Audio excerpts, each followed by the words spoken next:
안녕하세요. 증산사 주민대표회의 위원장 박웅대입니다.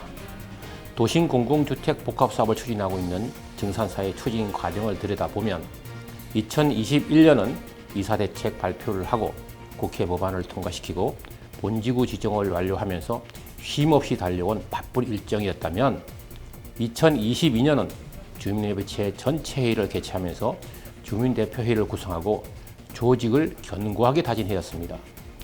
2023년 올해는 연초부터 건축 설계업체 선정을 비롯하여 복합사업계획 신청, 시공 선정 일정을 계획하면서 본격적인 사업 추진을 예고하고 있습니다. 먼저 2023년 증산사 도심 공공주택 복합사업 계획을 들여다보면 LH는 지난 1월 30일경 증산사 건축 설계업체 선정을 위한 공모 가이드와 공모 지침서를 공고하였고 3월 27일에는 건축 설계업체 선정을 발표할 예정입니다.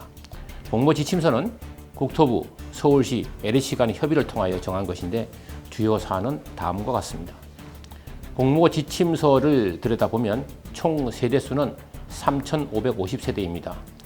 2차 주민설명회 당시에는 중소형 평형 위주로 설계되면서 4,112세대였는데 이후 주민분들의 요구사안인 중대형 평형 70%가 반영이 되면서 증산사 주민분들이 기대했던 프리미엄 아파트 형태를 갖출 수 있게 되었습니다. 건축 설계 평형은 조합원 분양, 일반 분양, 공공자가를 포함한 공공주택 분양의 경우 128제곱미터, 114제곱미터, 98제곱미터, 84제곱미터, 74제곱미터, 59제곱미터, 45제곱미터, 26제곱미터를 포함하고 있으며 노후에 임대 수익을 거둘 수 있는 세대 분양 아파트를 포함하고 있습니다. 근본 설계에는 특별함이 좀 있는데 그동안은 일정 지역에는 5층 이하의 저층 아파트만 가능했었습니다. 그러나 일정 지역에도 스카이라인을 고려한 10층 내외의 아파트와 저층 고급 아파트인 테라스 하우스를 동시에 포함하고 있으며 준주거지에는 주상복합 아파트 45층 이상, 공공택지지구에는 40층 이하로 설계되면서 다양성, 특화성을 모두 포함하면서 명실상부 서울 서북부에서 플래그십 아파트 단지의 상징성을 모두 갖출 수 있게 되었습니다. 임대주택은 공공기여도를 반영하여 소폭 늘어난 12%로 정하면서 26제곱미터, 46제곱미터, 59제곱미터를 포함하고 있고 기부 체납도 공공기여도를 대폭 높여야 한다는 서울시 요구를 국토부와 LH가 선방하면서 기존 17%에서 소폭 늘어난 18.3% 내외로 정했습니다. 그리고 공공자가의 경우는 기존 10%에서 20%로 많이 늘어난 것을 확인할 수 있습니다. 그러나 공공자가는 조합원 분양이 아닌 일반인에게 분양되기에 주민들이 손해를 보는 경우는 아닙니다. 다만 공공자가가 늘어나면서 주민분들이 원하는 중대형 평형 로얄층에 모두 입주하는 조건을 충족하는지를 검토하고 공공자가 물량을 설계에 반영하도록 LH와 협의를 통하여 조정할 계획입니다. LH에서 발주한 건축설계 공모는 증산서기를 기준으로 2개소로 나누었는데 증산서길 위쪽 1-1블록에는 2,449세대, 증산서길 아래쪽 1-2블록에는 1,101세대로 계획을 하고 있으며 준주거지인 1-2블록에는 최고 높이는 45층 이상을 계획하고 있고 이 또한 주민대표는 LH와 협의를 통해서 49층까지 설계 변경하는 것을 이미 협의 중입니다. 주민대표는 세대 분양 아파트를 희망하는 세대와 일반 아파트 평형에 대한 수요 설문조사를 이미 시행하였는데 설문조사 내역을 근거로 LH와 협의를 통하여 평형별 수량을 반영하기로 하였고 공모 지침서 내용 중 수정 보완이 필요한 사안에 대해서는 복합사업 계획 신청 이전에는 변경이 가능하기에 LH와 협의를 지속할 예정입니다. 주민대표는 2022년 11월 4일 이미 건축 설계 시 반영해야 할 사안들을 LH에 전달하였고 2023년 1월 19일에 이어 1월 30일에도 주민분들이 필요한 사안들을 LH 수도권본부에 이미 전달하였습니다. 아파트 가치 상승과 주민 복지에 큰 영향을 주게 될 복합스포츠센터 건립은 1,700제곱미터의 부지에 4,000제곱미터 규모의 크기로 설계에 이미 반영이 되었습니다. 주민분들의 편리함과 가치 상승을 주도하는 증산역에서 아파트로 이어지는 지하 통행로는 지상과 지하를 동시에 이용 가능한 도시계획 중복지정으로 이용 가능하도록 설계에 포함시킬 것을 요구하였고, 주민대표는 은평구청, LH 간에 이미 협의를 진행하고 있으며 이 또한 관철시킬 계획을 가지고 있습니다. 증산서기를 기준으로 21m 도로로 1블록과 2블록으로 나누어지면서 아파트의 이원화를 막기 위해서 연도형 상가를 이용하여 증산초등학교 어린이들이 안전하게 등하게 하는 육교를 설계하고, 메인 아파트 동에 설치될 문주를 육교로 병용화시키면서 주민분들의 안전한 통행을 보장하도록 이미 LH에 제안하였습니다. 그 외 주민대표는 그동안 주민분들 요구사항을 반영하여 층간소음 문제를 해결하기 위하여 소음방지 1등급 적용 또는 무량판 구조를 적용하여 층간소음 방지에 대한 설계를 요구하였고요. 실내 층고 높이를 3.05m 이상 확보하여 쾌적한 주거공간 확보를 요구하였고, 냉장 가능한 비대면 택배 보관소 설치를 요구하였고요. 조식 서비스를 제공할 수 있도록 대형 카페테리아를 포함하고, 지하에는 전 세대 계절 수납 창고를, 주차장은 세대당 1.7대 이상 주차 확보와 안전한 주차를 위하여 2.6×5.2m의 확장형 주차장 설계를 요구하였습니다. 전기차 확대를 고려한 전기차 충전기를 최대한 많이 확보하도록 요구하였고, 학원과 유치에 따른 상가 계획을 반영하도록 하였습니다. 또한 인접 자연환경을 활용한 총 길이 500m 이상 산책로를 조성해서 황토길, 지압길, 조격탕, 전나무숲 외에 다수의 조건들을 설계에 반영하도록 요구하였습니다. 주민대표는 빠른 사업 추진을 위해서 은평구청에 신설된 정비사업 신속추진단을 방문하여 증산사 도심공공주택복합사업이 원활하게 추진 가능하도록 주민대표가 계획하는 추진 내용을 전달하였는데 적극 도움을 주겠다는 답변을 받았습니다. 지금까지는 주민대표가 공공을 대상으로 직접 협상을 진행하였지만 은평구청의 정비사업 신속추진단이 신설된 만큼 주민대표는 정비사업 신속추진사업단과 운영규정 표준안 개정, 약정서 체결, 매몰비용 지급, 시공사 선정과 같은 주요 사안들을 광범위하게 협의를 진행하면서 주민들의 권익을 보장받을 계획입니다. 2월 말경에는 2차 지작물 조사 용역 공모가 예정되어 있고요.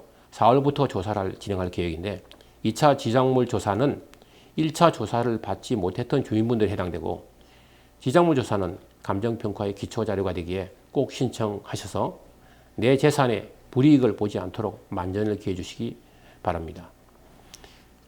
4월 말경에는 주민협의체 전체 회의가 예정되어 있습니다. 주요 사안으로는 건축 설계 업체로 당선된 업체로부터 어떤 컨셉으로 공모 시 디자인하였는지, 향후 복합사업 계획 신청과 시공사들이 입찰할 수 있는 제안서에 제출할 기본 자료와 디자인은 어떤 방향으로 계획할지에 대한 의견도 청취할 예정입니다. 건축 설계는 100년 주거 공간을 아름답게 보존하고 공유할 중요한 자산입니다. 많이 참석하시어 좋은 의견 내주시기 바랍니다. 2022년 회계 결산 보고도 진행할 예정입니다. 회계 결산 보고는 주민대표회에서 고용한 회계법인의 결산 내용에 대하여 감사 보고서를 작성하고 주민대표의 의결을 거친 후 LH에서 관리하는 회계사의 자문을 받은 이후 주민협의체 전체에 보고할 예정입니다. 주민대표위원 25명 중 부족한 2명 선출에 대한 안건 처리도 기획하고 있습니다. 충원할 2명은 지역의 원로와 본사업에 적극 참여한 분으로 추천하고, 주민분들이 과반수 참석에 과반수의 동의해서 충원을 할 예정입니다. 다만 주민대표의 선출은 근본 주민협의체 전체 회의 기간 중에 시간 부족으로 충원되지 못하는 경우 기간에 관계없이 동의서를 받아서 차기 주민협의체 전체 회의에서 안건으로 승인받을 예정입니다. 또한 주민협의체 전체 회의를 주관하는 총회 대행업체 선정도 LH에 책정한 예산 범위 이내에서 선정하고 추진받을 예정입니다. 안건과 보고사항 이후에는 간담회를 통해서 주민분들이 궁금할 수 있는 부분에 대해서 해소할 수 있는 시간을 갖도록 할 예정입니다. 7월경을 전후해서는 복합사업 계획 신청을 하고 연내 승인을 목표로 하고 있습니다. 일반적인 복합사업 계획은 신청부터 승인까지 1년 정도 소요되어 2024년 6월경 승인이 예상되지만 도심공공주택 복합사업은 통합심의로 진행하기에 LH에서 준비를 잘하면 기간은 많이 단축할 수 있을 거로 보고 있습니다. 증산사 복합사업 계획 신청이 소규모로 추진되는 역세권 구역보다 1, 2개월 정도 늦어지는 경우가 발생할 수 있습니다. 이런 경우는 증산사의 규모가 커서 검토하는 시간이 더 필요하기 때문에 발생되는 일이니 걱정하지 않으셔도 됩니다.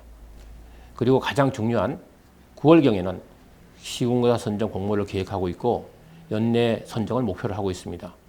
3월 27일경 건축 설계 업체가 선정이 되면 기본 설계 도면이 2, 3개월에 걸쳐서 만들어지고 이는 복합사업 계획 신청과 시공사에서 입찰 제안서를 제출하기 위한 용도로 사용될 것입니다.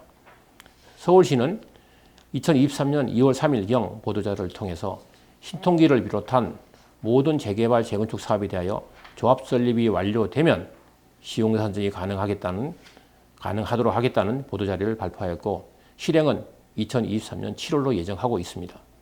증산사의 경우 이미 주민대표회가 구성이 완료되었기에 즉시 시공사 선정이 가능한 것입니다. 연내 시공사 선정을 목표로 주민대표는 LH 은평구청과 적극 협의할 예정입니다. 12월경을 전후로 보상계획 공고와 감정평가를 진행할 계획인데 종전자산을 평가하는 감정평가는 복합사업계획 승인과 밀접한 관계가 있습니다. 복합사업계획 승인 시점에는 감정평가가 완료되어야 하기에 복합사업 조기 승인이 사업기간을 단축시키는데 중요한 사안입니다.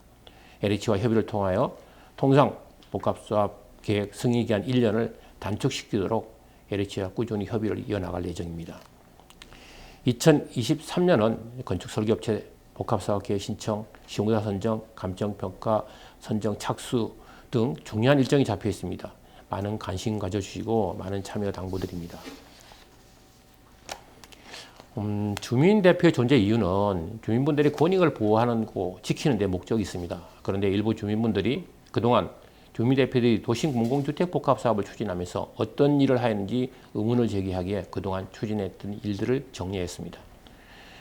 가장 중요한 것은 정비구에서 해제된 증산사를 도시공공주택 복합사업으로 성공시키면서 주민분들에게 큰 희망을 안겨드렸고요.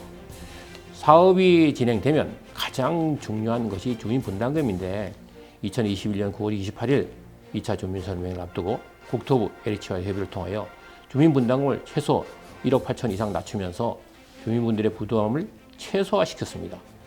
이는 사전에 주민대표가 감정평가를 통해서 많은 준비가 있었기 때문에 가능했던 일입니다. 또한 빠른 이주를 위해서 금당빌라, 안당빌라, 대봉빌라, 73-6번지 등의 공유지분 단독주택의 경우는 90년 4월 20일 이전 준공을 받지 못했던 곳이기에 아파트 우선 공급권 대상이 아니었지만 90년 4월 21일 이전에 건축허가만 났으면 우선 공급권을 받을 수 있도록 시행 규칙을 변경시키면서 증산사에서는 단 한 세대도 본인들이 원하지 않으면 현금 청산이 되지 않도록 하였습니다. 근생 보유자도 최소 분양 평형을 만들어서 우선 공급권을 받을 수 있도록 조치하였고요. 국토부에서 첫 만남에서 원칙적으로 1주택만 공급하기로 정한 것을 1+1 혜택을 받을 수 있도록 변경 조치하였고요. 세대 분리형 아파트를 공급하기로 LH와 협의를 통하여 설계에 반영하는 것으로 이미 결정하였고요. 기부 체납을 효과적으로 활용하여 복합스포센터 건축을 설계에 반영을 조치하였고 공공자가로 공급되는 아파트를 주민이 원하지 않는 경우 일반에게 일반 분양가로 분양하도록 전환해서 주민분들이 재개발로 인한 수익을 온전히 가져가도록 했고 일반 분양을 늘리는 효과를 주면서 사업성 개선에 이익을 담당할 수 있었습니다. 중대형 평형 70% 이상과 45층 이상의 고층 아파트를 실현하고 시공사들로부터는 하이엔드 브랜드로 참여를 약속받아내면서 서울 서북부 프래그십 아파트의 키트를 분명히 만들었고요. 재개발 추진 시 모금에 참여한 주민분들의 매몰 비용을 반환받을 수 있도록 제안하여 이미 국회에 발의가 되었고 2월 현재 소위원회 상정을 앞두고 있습니다. 빠른 이주와 다주택자들의 중도금 대출을 위하여 시공사들로부터 지원받을 수 있도록 시행령 업무 지침을 개정하였고요. 시공사 선정 시 불건전 수주행위를 근절하도록 원 스트라이크 아웃 제도를 제한하면서 시행령 업무 처리 지침에 포함시켰습니다. 증산사는 시공사 홍보요원이 아닌 주민분들이 시공사 입찰 제안서를 확인하고 홍보관을 관람하면서 주민들이 판단해서 선정하도록 하였습니다. 일부 주민들이 언론을 통해서 공공주택 복합 사업을 흔드는 것에 대하여 언론중재원회에 제소하고 반론을 보도를 받아내면서 도심 공공주택 복합 사업을 온전히 지켜냈습니다. 주민대표가 도심 공공주택 복합 사업을 추진하면서 주민분들에게 많은 이익을 안겨드린 건 분명합니다. 증산사는 대통령, 국토부 장관, 국토부 서기관, 증산사 위원장으로 이어지는 한 라인을 형성하면서 사업을 주도할 수 있었고, 증산사 사무실에는 국토부 장관, LH 사장만 내방했던 것이 아니고 청와대, 국무총리실, 행정안전부 핵심 직원들이 내방하여 도심 공공주택 복합 사업 진행 과정을 확인하고 격려를 하면서 증산사 주민분들이 발걸음에 박수를 보낸 사실도 있었다는 것을 뒤늦었지만 분명히 밝힙니다. 결국 뒤돌아보면 증산사 주민분들이 예정지구 동의서를 32일 만에 본지구 지정 동의서를 14일 만에 충족시키면서 공공이 주도하는 도심 공공주택 복합 사업을 활성화시키는데 중추적인 역할을 하였고, 이로 인하여 많은 인센티브를 받고 주민 분담금도 최소화시켰던 것입니다. 증산사에서 1등 공신은 역시 우리 증산사 주민분들입니다. 증산사 주민 여러분들은 스스로 칭찬하고 박수 받아야 마땅합니다. 주민 여러분, 2023년은 증산사에 매우 중요한 한 해로 주민 여러분들의 적극적인 동참이 필요합니다. 2023년 4월로 예정된 주민협의체 전체 회의에서는 건축 설계업체로부터 100년을 함께할 주거공간에 대한 그림을 확인할 수 있는 중요한 자리입니다. 중대형 평형 70% 확보와 45층 이상 고층 아파트 복합 스포센터 설계 시공사들의 프리미엄 브랜드 참여는 이미 결정된 사안이지만, 증산역으로부터 아파트로 연결되는 지하 통행로나 1블록과 2블록을 연결하는 육회 설치, 층간 소음과 실내 층고 높이 등의 중요한 사안이 확실하게 반영되어야 합니다. 주민 대표가 요구하면 공공이 검토를 하겠지만 100% 반영할지는 불투명합니다. 그러나 다수 주민분들의 목소리는 공공을 움직이고 설계를 바꾸는 큰 힘이 될 것입니다. 후대까지 물려줄 100년 주거공간을 만드는 일이니 4월로 예정된 주민협의체 전체회에는 많은 참석으로 증산사의 힘은 주민들로부터 나온다는 것을 다시금 확인시켜 줄 수 있는 시간이기를 희망합니다. 감사합니다.